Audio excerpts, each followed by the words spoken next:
Yeah, so how do I deal with being one of the younger members in my company?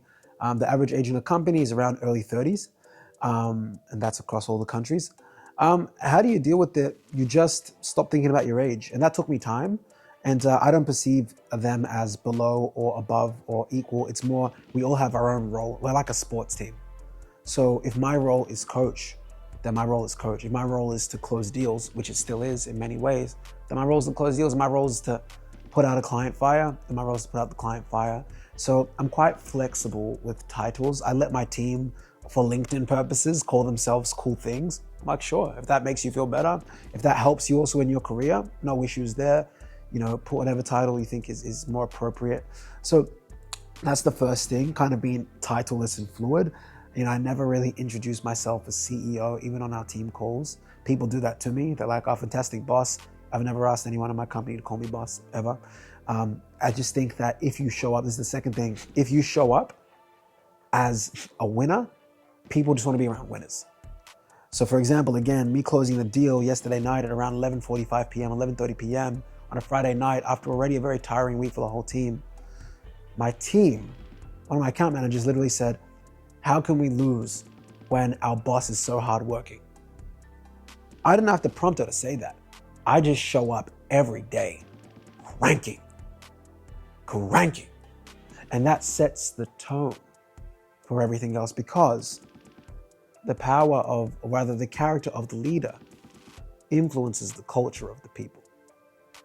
Would you say, which decision would you say is the hardest one? Being absolutely sure that someone is the right person to be hired for a role, or firing someone? Which decision is harder to take? This answer, the question around what's more difficult, hiring people or firing people, I feel like that changes with the season of someone's business. Interestingly enough, if I'm honest, because we're growing so fast and there's so many KPIs and there's so many different moving parts, my ops manager at the start was probably more like, yeah, let's potentially fire this person. Potentially fire this person, whatever, they were an account manager before. Once they got promoted to ops manager, they actually were a bit more patient. Whereas I, prior, was like, yeah, let's give them a longer chance, They're developing, they're really good. I like their resume.